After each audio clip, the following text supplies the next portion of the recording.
iOS apps that track you and sell your location to third parties, the problems with the EU's new copyright directive, what Jason Snell from Macworld thinks of the new Apple Watch, and how to make money selling toothpaste from a backpack. All that and more coming up on Tech News Weekly. Netcasts you love. From people you trust. This is Twit.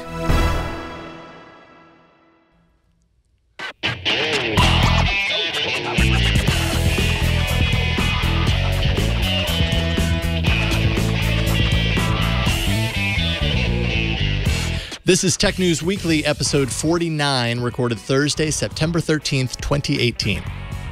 This episode of Tech News Weekly is brought to you by CashFly. Make this the last month your CDN bill gives you a headache. Join the thousands of others who trust CashFly's reliable network.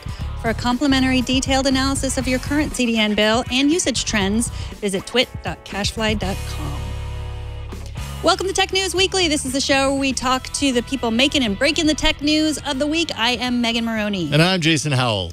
So whether you download a free app on Android or iOS, it is always a good idea to consider where they might be getting their money from. Sean Gallagher from Ars Technica says many apps these days are paying their bills by tracking your location and then selling it, even when they don't have to. Thanks for joining us, Sean. Hey, great to be here. So you first learned of this tracking and sharing while prepping for a talk at DEF CON. Tell us about that.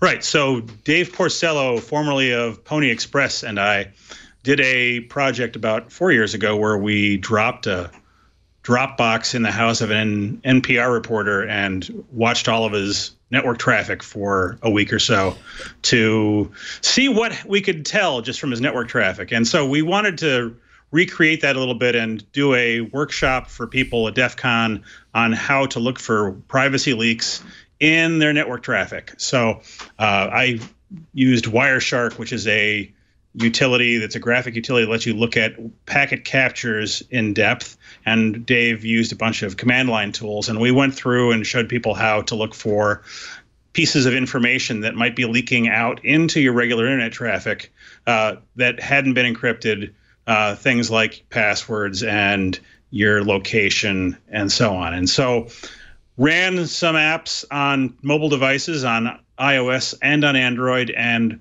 found a bunch of location data going out, and a lot of it was unencrypted, showing where I was while I was using the app.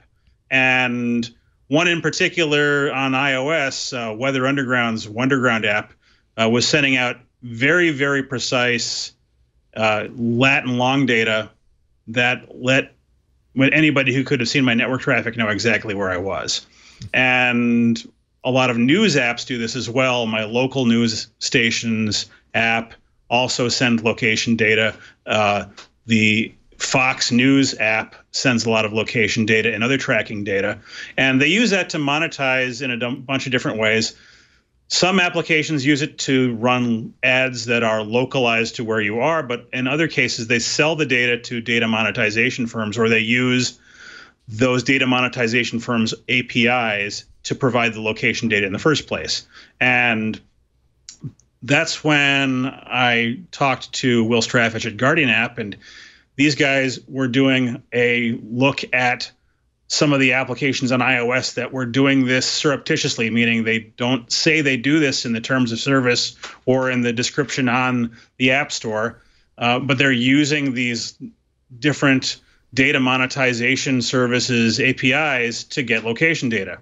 And among them were the big names were like PhotoBucket, MyRadar, and NOAA Weather Radar, like the top 2 and 3, number 2 and number 3 free weather apps that are out there.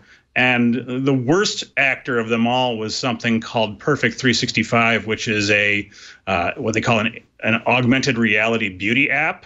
It had 8 different data monetization APIs running in it at the same time. And at one point or another, it had every single one of the firms that are out there. There are about a dozen out there that we track that they had, you know, from version to version, they were switching the data monetization firms they were using.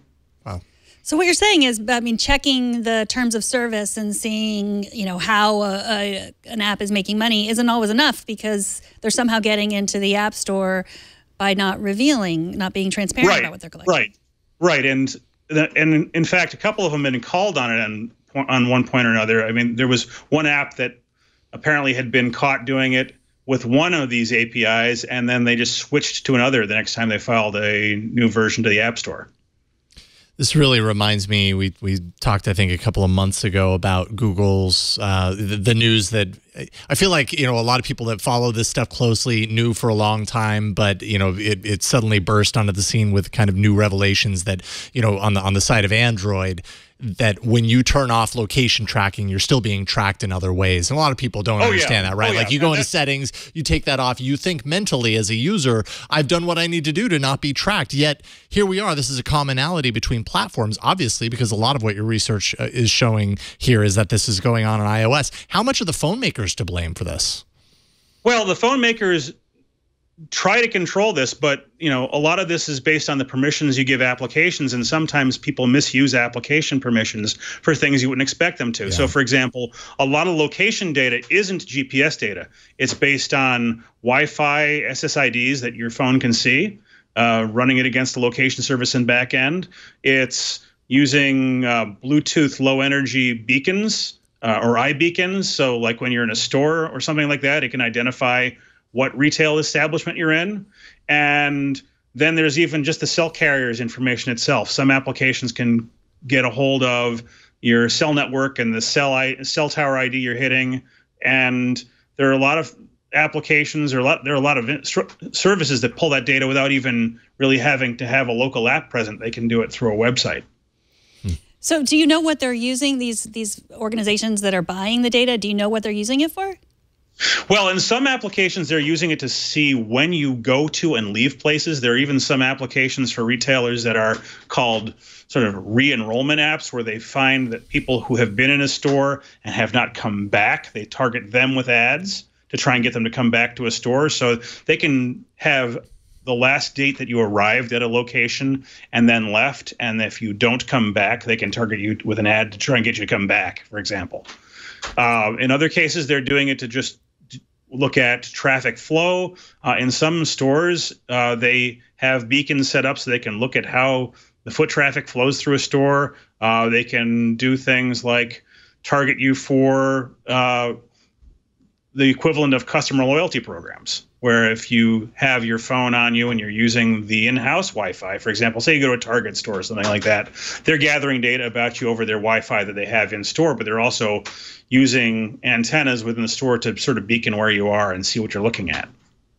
I think in listening to kind of what you're talking about, obviously there are tons of apps in both app stores, right? iOS App Store and Android's App Store, the Play Store.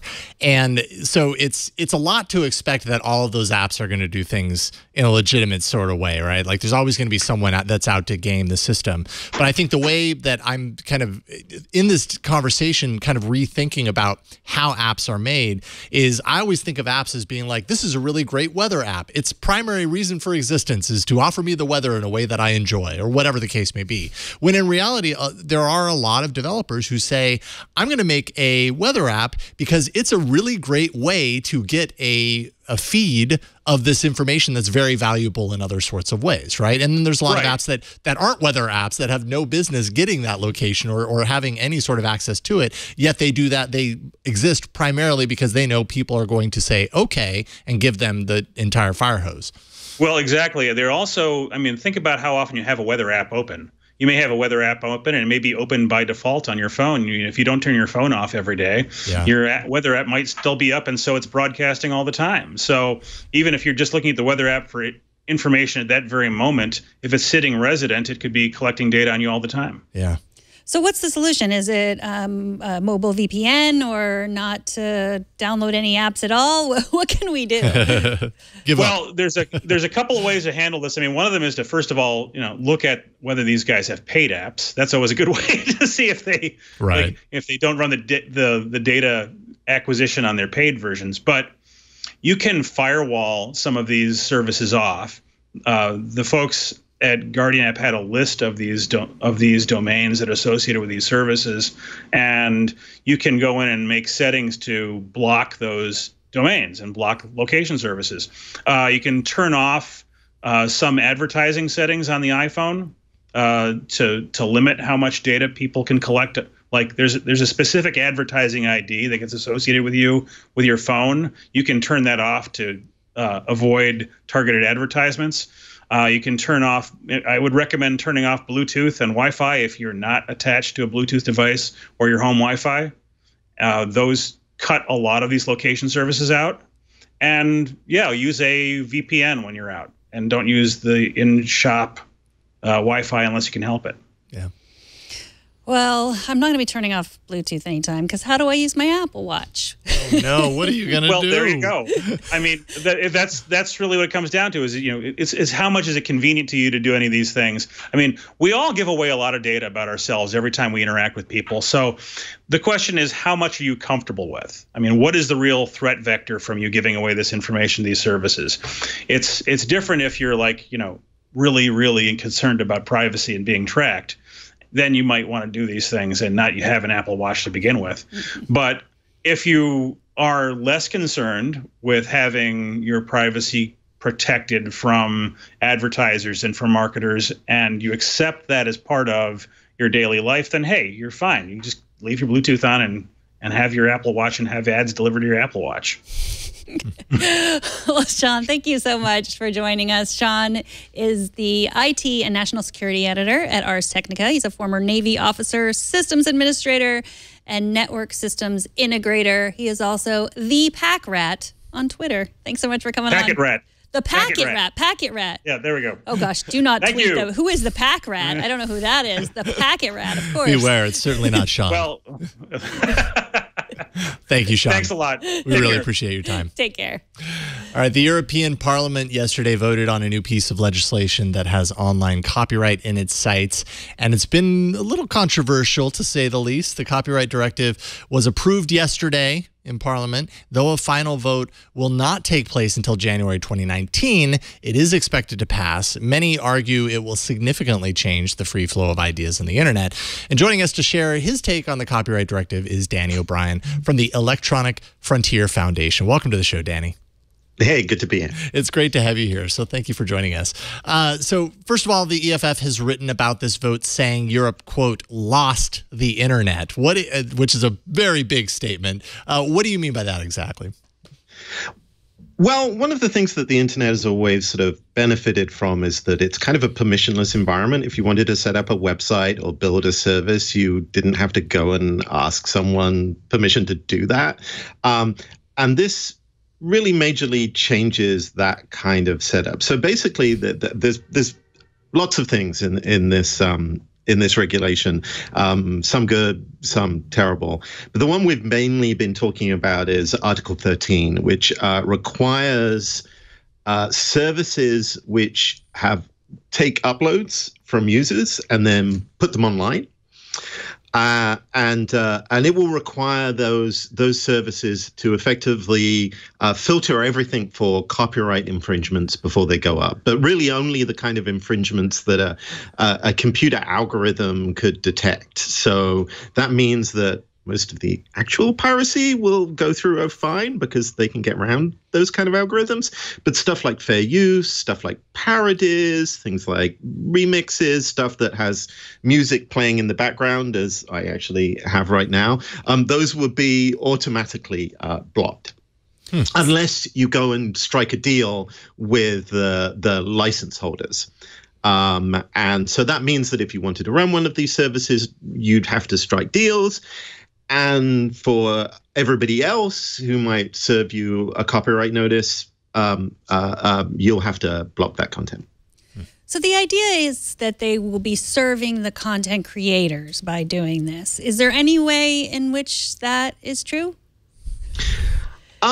So I'm probably, I'm going to give you our point of view, but our point of view is based on like 20 years having this discussion about copyright, where rights holders are very worried about the internet because people copy things on the internet.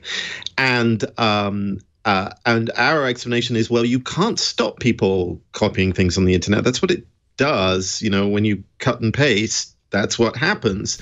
And in fact, there are lots of ways in which artists benefit from that. In fact, like the huge explosion in music, in remixes, in YouTube culture, all of that came from technologies that the rights holders tried to ban. So in this situation, what they're sort of doing is their assumption is if they force the tech companies to create these huge walls, then the tech companies will somehow pay them to take the walls down. Of course, it's artists who are on the other side of that wall. It's artists who are trying to get their content online, and it's everybody else on the internet who isn't part of this ongoing battle who ends up suffering. Now, there were parts of the proposal that the EU rejected flat out. Right. What were some of those? How were they representative of this whole story of copyright in kind of the modern digital age? So what we're trying to do, and actually how this directive started up, was to try and see if we could fix copyright, see if we could take some of the stuff that really wasn't panning out, and put some sort of fixes in place.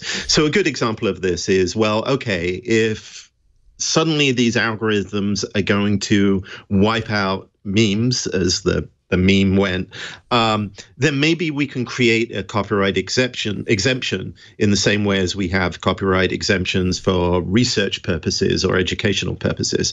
So there was one clause that said, okay, user-generated content, like memes, has a particular exemption. That was voted down. Another example of this is that there are some old laws on the books in many countries in Europe that say if you take a photograph of a public statue or you're in a public place, you have to pay a license fee to the architects who made that statue in the first place, which means basically any photograph you take of yourself or a selfie in public that has something in the background, technically you could be sued for infringement. Now, that never really used to matter because people would take photos for themselves. But now, because they're uploading them onto these services, or they're using those pictures in Wikipedia, or just using it to brighten up their blog, all of those people are infringing, could be sued, and would be blocked by these filters. So Wikipedia particularly pressed for a right of panorama, which a lot of countries have, which is an exemption. That was voted down. And the stuff that got voted up, it's kind of insane. There's like an extra clause that was dropped in the last minute that made the organizers of sports events the blanket owner with no exemptions of any material that came out of that. So now, technically, not only are your selfies in front of public buildings infringing, any photo or anything you take of a sports event in Europe could also be blocked as well. So we've always been arguing, what we need with copyright in the digital era is a bit of a light touch, and Europe has doubled down on copyright isn't working, so we're going to force all of these extra rules until we manage to work out a way of extracting money from it. You talked a little bit about the algorithms that might be able to recognize copyrighted content and all of it that it wouldn't be able to recognize. Are there any technical, can you talk at all about the technical solutions that they claim will help here? Well, the irony here is that I think that one of the reasons why this passed in Europe is because Europeans, and particularly EU politicians, are super mad at Google and super mad at Facebook. And someone, understandably, right? They're foreign companies. They now dominate a lot of the communication. They don't pay all the taxes they'd like them to pay. They mess, there's many reasons why they're understandably mad. But this algorithmic solution to this problem is something actually Google's been touting for some time. At the beginning of YouTube, when YouTube was being sued by rights holders, and they were actually basically trying to stop YouTube, in order to moderate that and fend that off, Google introduced this thing called Content ID. Now, you will know it better as the thing that randomly deletes videos off YouTube because there's music playing in the background, or you've accidentally played Bach, and Sony claims all the copyright on Bach performances. It's not a good solution, but it's something that the rights holders felt might work. One of the reasons why it's not a solution is you can kind of do this like image audio detection, sort of Shazam style on these things. But it can't recognize fair use, right? If I put up a clip of Donald Trump that's owned by NBC, say, that's going to go down, right? Because it matches the image. If I'm putting up a video of Trump because I want to criticize Trump, or I want to criticize NBC's coverage of Trump, that's perfectly legal in the EU and here. But you can't teach an AI politics. And believe me, at the EFF, if we could, we'd probably have just left it to them. Can't teach an AI politics yet. There's always. I mean, I'm not sure we want the politics that an early 0.1 version of AI or that the European governments want. Yeah. The irony is they just introduced another law at the same time as this one that wants to use algorithms to find and remove terrorist encouraging content within an hour. Yeah, that's right. That was yesterday, news yesterday, right. I believe, right? Same thing. It's like, we have a problem here. Something must be done. This is something. Let's do it. Wow. So you mentioned, or rather the post, I think the post was Cory Doctorow, right? Writing for the EFF, which was a very good piece, very worth the read. He points out something that I thought was very poignant. He says, as long as people have problems that intersect with the internet, there will always be calls to break the internet to solve them. And I feel like, now more than ever, we see this time and time again. This is becoming the go-to solution. And, I'm sure you could speak from the EFF's perspective as far as just how much things seem to have ramped up around this point. Are you hopeful at this point that this kind of tendency to break things can be overcome, or are we hitting kind of this critical mass point where it just seems to everyone apparently that this is the only way to fix things? Well, I always have to be optimistic in this situation. Sure. We've gone through a long period where the internet was suggested as the solution to all problems. And at the EFF, we spent a lot of time going, there's these downsides. Surveillance will be a problem. Yeah. Privacy will be a problem. And so now where the pendulum has swung again, my hope is that people start realizing the damage before they pass the laws. Yeah.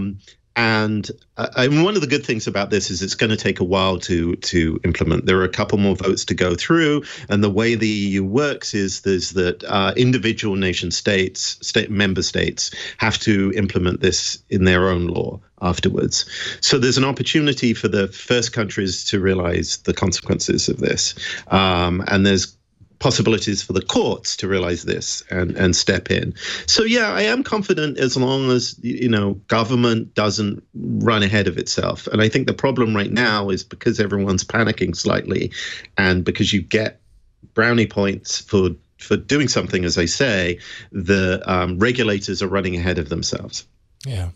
Well, Danny O'Brien, it's been a pleasure bringing you on today. We really appreciate you taking time to talk to us about this important issue. Everybody should definitely look up the EFF post that we're talking about in this interview, and just really appreciate your time. Where do you want people to follow you online if they want to follow your independent vote or opinions online? Oh, me? Yeah. Well, I always recommend people following Cory, who's all over the internet. I'm Mala on Twitter, but I very rarely talk about these things. And I'm also Mala on Mastodon. So mastodon.social. So that's probably where I talk about those things. Right. And you can, of course, follow Twitter, follow EFF on Twitter.com/EFF. Right on. Danny, thank you so much. We really appreciate your time. Thank you. Take care. Have a good evening. After the break, new iPhones for everyone. And there's even a cheap one that starts at $749. Cheap. Get it? Not cheap. We'll get Jason Snell's thoughts on the announcements. But first, this episode of Tech News Weekly is brought to you by CashFly. Do you remember the last time you were woken up at 3 a.m. with frantic phone calls because your CDN experienced another outage? and dreading opening your email and finding hundreds of complaints from users? With unreliable tech support, every second your site is down is money being lost on your watch. Being the one to answer the tough questions about your CDN coverage is no picnic, especially when you can't even predict your own CDN costs because of unpredictable usage-based bills. Make the switch. CashFly has been building trusted CDN relationships since 2002. CashFly eliminates CDN outages, helps customers reach new markets, and controls costs for all of their customers. They guarantee 100% availability with their bulletproof 100% SLA, supported by an expert team of smart, easy to talk to, and agile techs that can answer all your questions the first time. And they never pass you around to 5 different departments. They don't pass you around to 3 different departments. They answer your questions the first time. If you're in software, podcasting like me, it's hard to predict bandwidth consumption for the month. Even worse, it's super frustrating when companies try to lock you into a contract that's not flexible and not built around your demand and your unique traffic patterns. Make this the last month your CDN bill gives you a headache. Say goodbye to logging in multiple times a week, or worse, even daily, trying to track your CDN usage. On average, customers who switch to CashFly save more than 20%. Just imagine what you could do with that 20% and your time, that time you get back when you don't have to micromanage your usage or worry about having to commit to long contract based on a growth plan that you didn't even write. That is a crazy way to buy CDN. As Leo has told us time and again, we've been hosting all our podcasts, our audio, video on CashFly for nearly a decade. And every month you, our viewers and listeners, download petabytes of data fast and flawlessly. Twit would not exist without CashFly. Join the thousands of others who trust CashFly's reliable network and let CashFly give you some sanity back. I have an exclusive offer just for Twit listeners. CashFly is giving away a complimentary, detailed analysis of your current CDN bill and your usage trends. See if you might be leaving that 20% or more on the table. Learn more at twit.cashfly.com. That's twit.cashfly.com, and we thank CashFly for their support of Tech News Weekly. So in case you were living under a buttonless rock yesterday, you know that Apple held its annual and eagerly awaited iPhone event. By the way, is the whole buttonless thing, is that a joke that's like 5 years old at this point? I think it kind of is. You're like, I don't even remember that joke. That's how old it is. And the company announced not 1, not 2, but 3 new handsets at their iPhone event, along with an exciting Apple Watch revision. So we reached out to the man who had the chance to spend some hands-on time with them all. Jason Snell, 6 colors and writing for Macworld with his hands-on. Those hands on all those devices. Welcome to the show, Jason. It's good to have you here. Thanks for having me, fellow Jason. It's good to be here. Yes, good to have you. So before we get to your thoughts on all that hardware, obviously you were at the event. Any true surprises to you? Were you happy with the presentation, how it was all laid out in front of you? Any weird moments? What did you think? I got to say, the only surprise at this event is that somehow the people who run Apple's web servers don't keep unannounced products off the server so people can find out about them in advance. We got 2 leaks. We got some image leaks back 2 weeks ago. That was literally somebody guessing based on their URL pattern from previous events. And then the sitemap apparently for the store got updated where somebody was not aware that if you update something on this system, it pushes out a file over here and the public can read that file, and somebody was watching. And so as a result, were there any really big surprises at the event? No, because Apple's own internal kind of like digital files were leaking out. But it was a good event. It's nice to be in that theater. It's a beautiful facility, and on that campus, it's like the only time they let people who are not of the body onto that campus. That's an old Star Trek reference. Anyway, yeah, it is. So it's nice to go there because it is beautiful, and the trees and grass and stuff are growing in, and it is literally a facility built for events like this one. Wow. Awesome. Well, someday maybe I'll go there and actually get to see if those rocks are buttonless. Let's start with the phones. There's the iPhone XS, XS Max, XR. Although I want to say XS, and, yeah, the entire I was going to time. compliment you on your proper pronunciation of these ridiculous names. Let me just say I have it actually written out in words so that I wouldn't mess it up. That's the only way that I can do it properly. Yep. So all different sizes, all different price points. Thanks for pointing that out, Megan. I knew you would appreciate that. Which is the one that spoke most to you and why? I am not a big fan of the giant phones. So the 10S is the most interesting to me because I have an iPhone 10 and I like the 10. The other two phones are fascinating because they say something about the smartphone market. The fact is that Apple knows this market and knows who buys iPhones and who buys phones that aren't iPhones. And this is that thing that Samsung discovered years ago, which is people, when you show them a bigger phone, they say, this is great. Can you make an even bigger one? And so what Apple has done this time for the very first time is release two 6-inch plus models plus an update to the iPhone 10 that is essentially the small phone now. And of course, keep in mind, the iPhone 10 is larger than the iPhone 6, 7, and 8. So, Apple doesn't, if you want a phone smaller than the iPhone 10 that's new, that's an iPhone, you can't get one. They'll sell you one from the last few years, but that's all we got. And will they still sell you the SE? I'm kind of mourning the loss of the iPhone SE. Are you? Yeah, it's they say contact, I forget what the phrasing they use, but essentially it's, well, we made all of them. They're done. Maybe you could find one out there somewhere, but it's not beyond the realm of possibility that there will be an iPhone SE again at some point. In fact, I wonder if this, as the iPhone 7 and 8 push down the price list, it wouldn't shock me if in a year or two there was a new iPhone SE that was essentially the iPhone 8, but with some upgraded internals, sort of like what they did with the iPhone 5 design. But as for that small design in particular, I don't know. I kind of feel like it's gone not because there aren't people who don't love it, but because they are such a small group. And Apple really is betting on the fact that people, if given the choice between a smaller phone and a larger phone, will generally choose a larger phone, to the point where their lowest priced new phone is a large screen phone, which has never happened before. Mm-hmm. Yeah, very interesting. What about features within these handsets? Every time there's a revision, there's got to be a couple of new features. They could be software, they could be hardware, but what are some standout features that you are really looking forward to?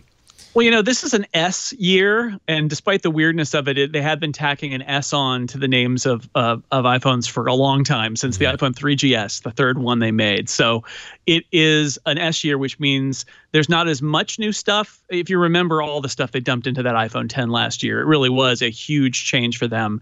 And this year, it's smaller stuff. It's kind of funny. A lot of their storyline is about very specifically tying it to the A12 processor, which is this first 9 nanometer process, 7 nanometer processor. I forget. Yeah, it is like they're bragging on their chip design and on the fab that they're contracting to use it. It's a fancy chip, and the most impressive thing in it is that they, I think they realized that they needed to shift their machine learning stuff into gear, that Google was really so strong in that area that they needed to find any advantage they could, and they're really good at making custom chips. And so the A12 has this 8-core machine learning sub-processor inside of it, and that's going to allow them, the sales pitch is there are all sorts of features that are enabled by having all of that power that they didn't used to have. Photography is the best example. They've wired in the image signal processor that they use. They made a whole big pitch for computational photography. The idea that it's not just about having a good sensor, having a good lens, but it's about the software and hardware on the back end that can do some intelligent things that you don't know that they're happening, but they're happening. And the best example, and honestly the feature that I'm most excited about, is this smart HDR feature, where they said they're taking, I liked how they explained it too. It's like, when you take a picture, we take 4 pictures, but we don't just take 4 pictures. We also take 4 more intermediate pictures, and we take a long exposure. And then we analyze all of this with machine learning. And from that, we build a single image that has high dynamic range, that has, they're getting shadow detail, they're getting bright details, and they're picking all of these best elements in all of these different image captures. And then in the end, they just say, oh, here's a picture, and this doesn't look great. But that's compelling. I think people will pay for a good smartphone camera. And let's also keep in mind, most people aren't upgrading from the iPhone 10 or the iPhone 8. They're upgrading from a phone that's 2 or 3 or 4 years old. So for them, they're getting, it's much more than just, we focus so much on what's new from last year. Most smartphone buyers aren't buying a replacement for last year's model. What do you make of, last year was a weird year, for tech journalists or people who buy all the iPhones so they can talk about them and pretend they're tech journalists like me. I'm not talking about you. I'm talking about me. Where they came out with the iPhone 8 and then a month or two later they came out with the iPhone 10. But this year they're doing it oppositely so that the super expensive high-end one comes out first, followed by the lower-end, cheaper version. What do you make of that switch? I think it's as simple as the fact that anytime Apple makes a brand new model, and the iPhone XR is brand new technology, it's a new screen. You know, the 10 technology they've already got down, but the XR, I think they just, got delayed in building it. And they didn't want one XS out there without the other XS, the large iPhone XS Max, right? They wanted those out there together. And I really think it's that simple, is that sometimes they can't make enough of them. They have some production delays. And I think that's what's going on with the XR, is that I bet you anything they tried to get it to ship this week or next week, and they just couldn't do it. So everybody's going to have to wait a month for that. And, it's not the end of the world, but it is. One of the fascinating questions about this entire event is who buys the XR and who buys the XS Max. There's $350 difference between those two phones. And although, the XS Max is great, it's a little bit bigger.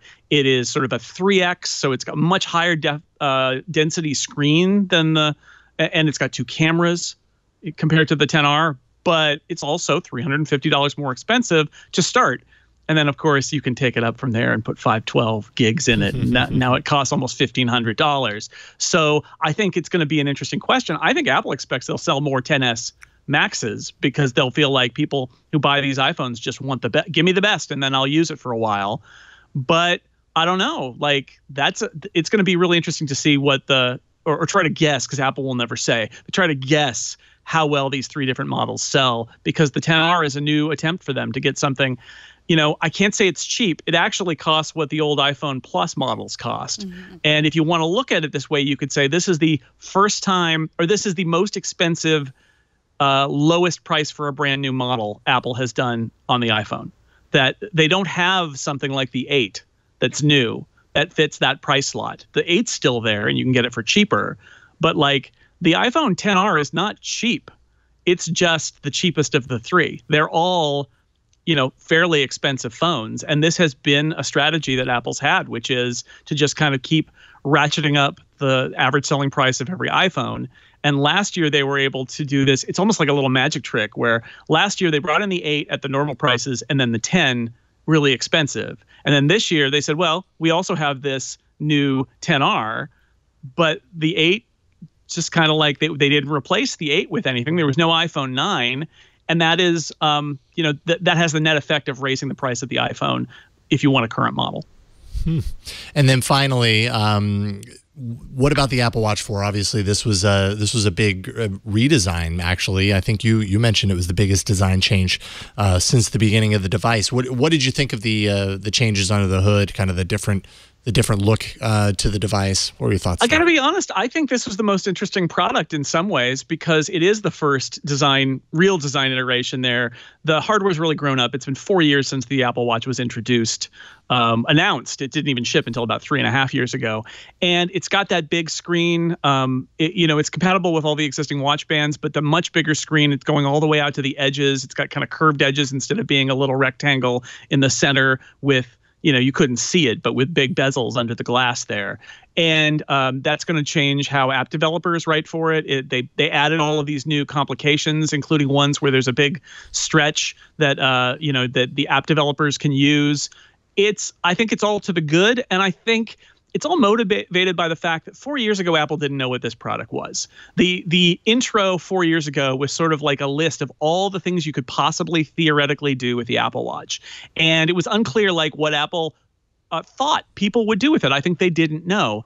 And in this event, it's very clear that Apple has boiled everything about the Apple Watch down to three things, which is communication, health, and fitness. And everything is meant to serve those three ideals. And that's good. I mean, they seem kind of obvious, but go back and watch that presentation 4 years ago, they had no idea. It was to hang out with your friends. It was to send people little heartbeats. It was all this weird stuff. It was like when you asked Apple 4 years ago what the Apple Watch did, their response was, well, what doesn't it do? And now their answer is going to be communication, health, and fitness. And all the features kind of are aligned with that. And as a result, yeah, it's a much more coherent product. I think they know what they want it to be. And adding something like an electrocardiogram built in, which, a lot of people who are cardiologists are like, wait a second, am I going to be besieged by my patients getting false readings from the Apple Watch or something? We don't really know, but it has the potential between that and like the fall detection. I heard a lot of people say, oh my God, I could buy one of these for an aging parent. And basically, if somebody falls and doesn't move for a minute, it calls for help. It's like, that's pretty cool. And if people discover heart problems that they didn't know they had, that's also pretty cool. So yeah, I think all in all, the Apple Watch kind of figuring out what it wants to be when it grows up was the biggest story of this event. Yeah, no kidding. Jason Snell, sixcolors.com. Also, this article you wrote for Macworld. So if people want to find your hands on, they can get to it through 6 Colors, but also find it on Macworld. Jason, it's a real pleasure to get you on the show. Thank you for joining us. Thank you, fellow Jason, and thanks, Megan, too. I know. We'll talk to you soon, sir. Bye. So far, we don't have our flying cars or our jetpacks just yet, but we have the next best thing, stuff that comes straight to us in an emergency. That's the idea behind one startup called Jetpack that helps deliver almost anything to college students on campus. Fatima Dicko is an engineer, an entrepreneur, and founder of Jetpack. Welcome to the show. Thank you so much for having me. I'm super excited. We've been trying to get you on for a while. You have a great startup story. Let's start with just a little bit of your background. You grew up in New York, but where were you before that? Right. So I was born in Mali. A lot of people may not know, but Timbuktu is there. I was born in Mali, came to New York City when I was 5 years old, and that's when I started learning English. I started watching my dad build computers. Ended up going to Columbia in the city as well. And then, my journey began from there. So what do you remember about your dad building PCs? What are your memories of that?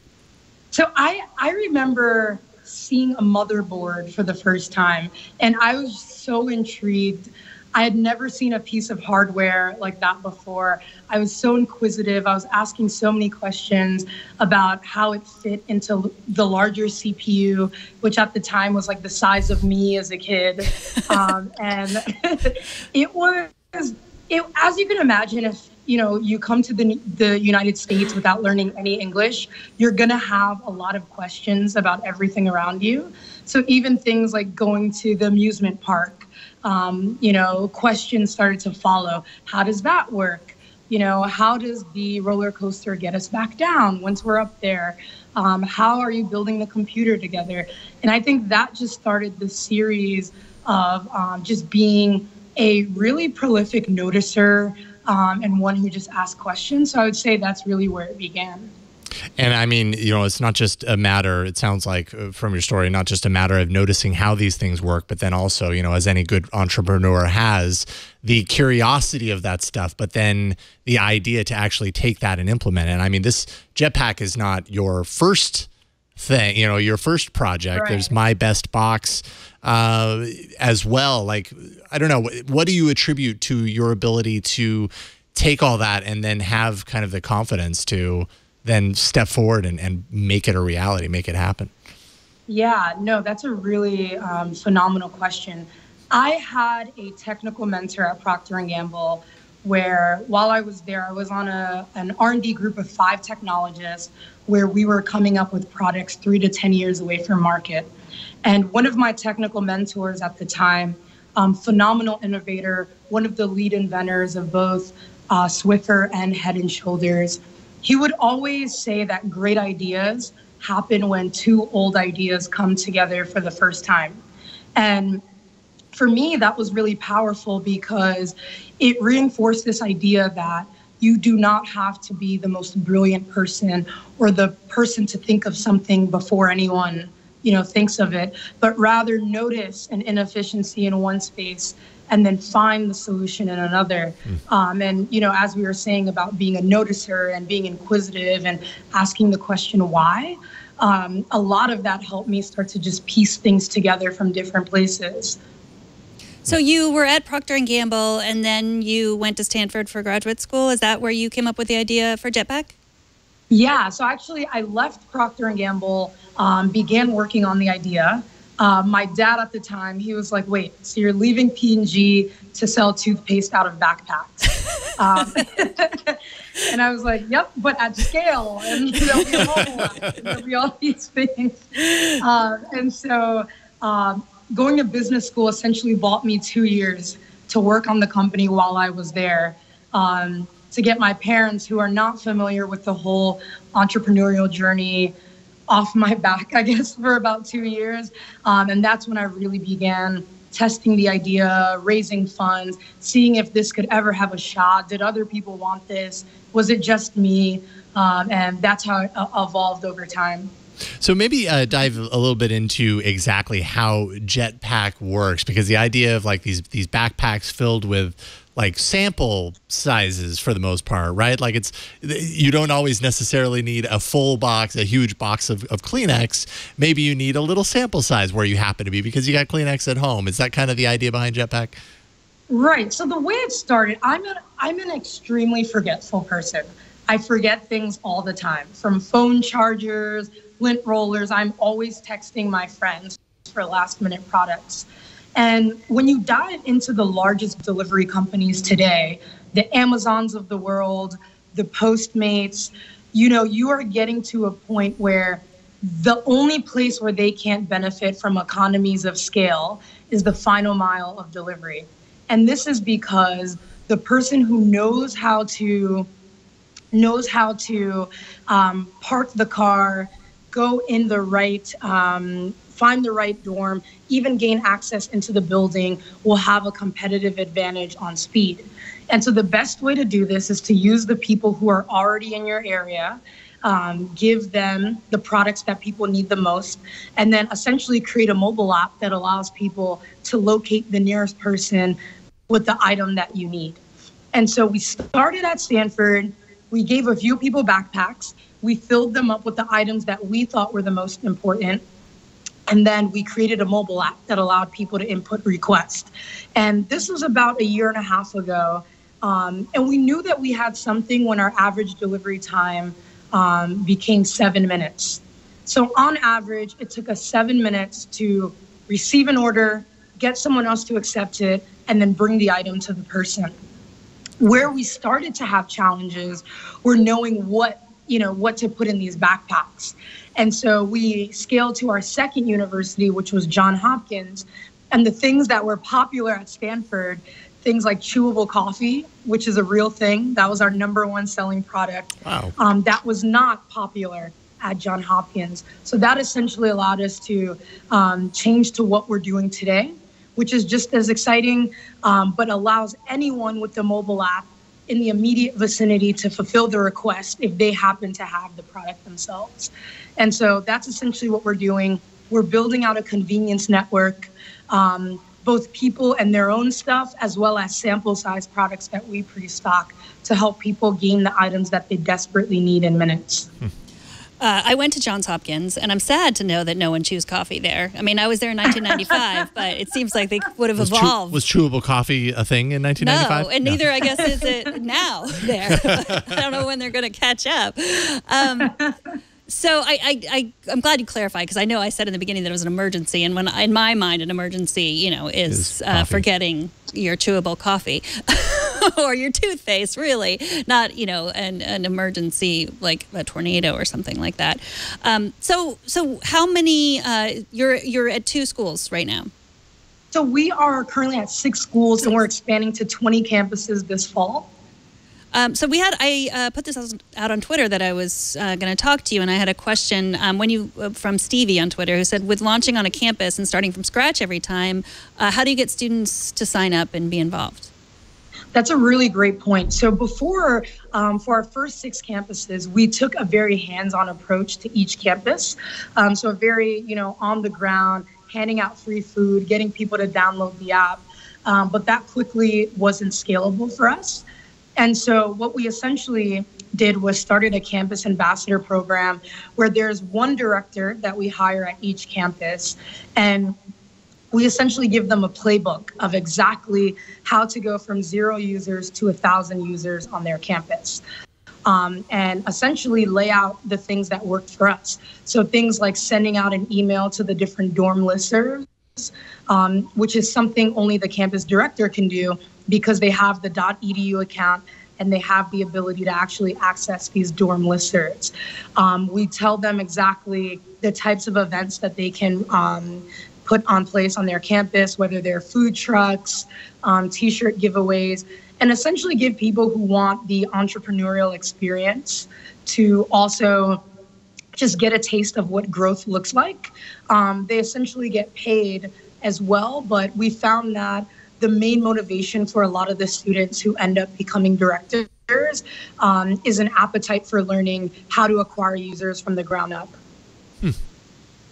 So another question we got, how do you ensure that your Jetpackers are safe? That it's safe to be walking to the store? What kind of like loss management and restocking do you have? Yeah, and so if you want to sign up to become a Jetpacker, first and foremost, you need a .edu school email address. So that's required for you to begin the onboarding process. You then watch a video. If you pass the quiz afterwards, we ship you a backpack with different items. And as you are placing different orders in the, or accepting different orders in the mobile account, the different amounts of products will automatically go down. And then from there, you can automatically restock items that you run out of. And we can essentially start to learn more and more about the consumption rates of different products. Obviously, when we were really early, a lot of those were guesstimates. But as we, spend more and more time on campuses, we can figure out how much to put in these backpacks beforehand. And in terms of keeping people safe, as I mentioned, that .edu is very, very important, as well as being in a certain geo-fenced area for the app to work and for you to even get the notification.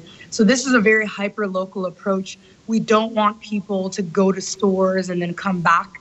This is if you happen to have it on you, approach of connecting people fairly quickly. Oh, that makes sense.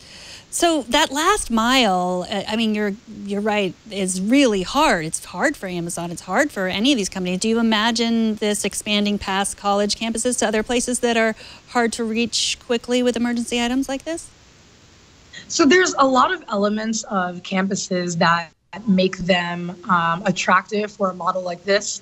The first is obviously a very dense population. So a lot of people in one area who have similar needs and are in close proximity to one another. And when we first picked the campuses where we wanted to launch, we focused on campuses where the stores were pretty far or they closed early and people had limited access to public transportation. So Stanford, for example, freshmen aren't allowed to have cars on campus. And if you think of places outside of campuses, there are many locations that have similar attributes to campuses, whether that's co-working spaces, large apartment complexes. If you think about events, music festivals, marathons, conferences, there's no way, if I'm at a conference, to ask every woman in the area if they have an extra tampon. There's no way to do that, even though it's very likely that people in a given area may have something that you need. And so essentially, we're trying to take the learnings that we're getting from college campuses and focus on campuses for the next 12 to 16 months, but ultimately find other areas where this similar sort of atmosphere and geographic makeup exists as well. Well, thank you so much for joining us. Fatima Dicko is the founder of Jetpack. Where is the best place for people to learn more about it? Totally. So you can visit our website, www.jtpk.co, or you can follow us on Twitter @Let'sJetpack. Thanks so much for taking the time to talk to us. Take care. Thank you, Fatima. Thank you. Appreciate Bye-bye. it. Best of luck. All right, and finally, file this one away in the fool me once, shame on you, fool me twice, shame on me category. Google announced yesterday that it's putting its inbox email service to bed for good, effective March 2019. Google launched Inbox as an alternative to Gmail. I think it was around 3 years ago, with a completely different user experience paradigm to Gmail, some innovative time-shifting features. The idea was really to create a mail environment that encouraged Inbox 0 to a certain degree, so you could snooze things away that you can't deal with now so that they're hidden from your eyes, and hopefully that frees up space in your mind as one example. Acting on other things now so you can be more efficient as another. Inbox has a layout that, at least to my eyes, I've always found pretty intuitive, pretty uncluttered when compared side by side with Gmail. Even so, Google has continued to bring many of Inbox's core feature set into Gmail. And in many ways, the writing was kind of on the wall, even if I personally refuse to admit it. In the end, all this really does is prove once again, and I swear I never actually learned this for good, but to users of Google products, that absolutely nothing is sacred. When you choose to use something new by Google, you do so knowing that their history and their tendency is to kill its darlings in the name of, honestly, sometimes I can't even tell you what. Rest in peace, Inbox. I will miss you when you're gone. I've actually, in email, like I put out a tweet about this yesterday, and I've had so many people super upset about this. Like, you know, it's your email program. It's what you use on a very daily basis.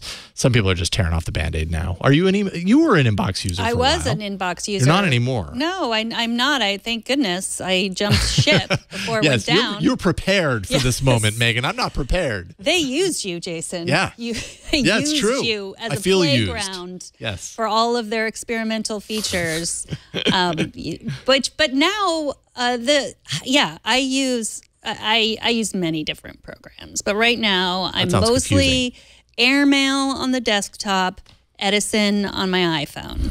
And Edison does the automatic responses that Gmail smart replies. The smart replies. Yeah. That's what they're called. So I don't really use smart replies so much when I'm at my desktop or my laptop, because I'm settled down. But if I'm just wanting to reply to something quickly, that's what I use. So I never loved Inbox on the desktop. It did feel cluttered to me. And when I look over my shoulder at your email, which I sometimes do, it looks cluttered.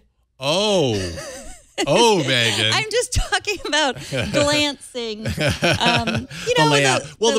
My problem with Inbox has been that I always aspire to use it the way it's meant to be, which is that you do go down to 0. And when you do, you get that awesome sun, that sun setting that I only ever actually saw because you used Inbox the right way. So you were looking at my email too. And so you would be like, I remember one time particularly, you were bragging about the sun. And I was like, what are you even talking about? And I looked, I was like, that's what happens. You've never seen the sun. No, I've never. I'm like, Inbox, all bleary-eyed.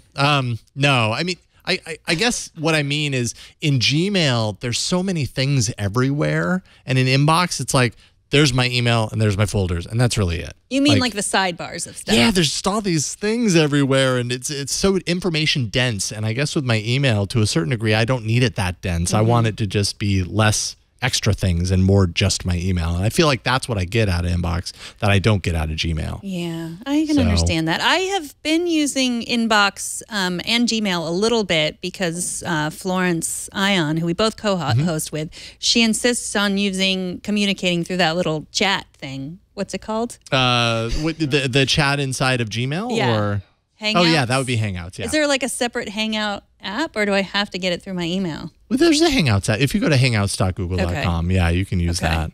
And Hangouts isn't part of YouTube? Welcome to Google. Don't worry, they're going to get rid of YouTube in a couple of years too. Yes, exactly. So I don't know. It's just where I like to meet people where they are. That's my style. So that's where Flow is, and so that's where I am. But I guess I should just download the Hangouts app, and then I'll be able to chat on that. Yeah. All your chats would filter through Hangouts. Huh. Yeah. Interesting. Yeah. I've learned so much today. I'm still just as confused on what I'm going to do. I have no idea. well, I'm happy so you have it figured out, though. Airmail. Have you tried? Is Edison? Is that just on? Let's see. I don't know if Edison is on Google. Android. They're going to be reading your email. That's how they. Edison software apps on Play Store. I'm not sure if this is the same thing. Oh, yeah. Edison Mail. Well, they're going to be reading your email because that's how they do the smart replies. Okay. Well, maybe I'll look into this, and it'll be an app that I can review in the arena it's on and check Play. it out because I have to now decide, like, what do I do? I'm so used to using Inbox, but it's going to go away. Do I just tear off the Band-Aid and just do it now? Make the switch, because they're not going to update it anymore. They've already announced that it's dead. Google. Yeah. But the problem, there's no Edison app on the Mac, but if there's a Google Play app, then you can use it on your Chromebook, right? Yeah. Or is that not how that works? No, that's true. So, yep. Yeah. I could do that. That works here. It doesn't work on my Mac, so whatever. I'll have to figure this out. Another thing to figure out. Tech News Weekly records live every Thursday starting at 2:30 p.m. Pacific, 5:30 p.m. Eastern at twit.tv/live. You can always be part of the show if you like by emailing us at tnw@twit.tv. We would love it if you subscribe to the show. We'd really appreciate it. That would be nice. Yeah, it'd be nice. Thank you. That's the very least you could do. Yeah, you'd be doing us a solid. Yeah, all those things. twit.tv/TNW. Subscribe in any tool that you have. And if you want to tweet at me to recommend an email program that I'm not already using, at Megan Maroney. You're using them all, it sounds like. I'm using every one. I'm at Jason Howell. Thanks to everyone who helps out. Burke, Jammer B, of course, Josh pushing the buttons. And Colleen was in here earlier. Alex, everyone here helps out with the show, and we really appreciate it. And thanks to you for watching. We'll see you next week on another episode of Tech News Weekly. Bye, everybody.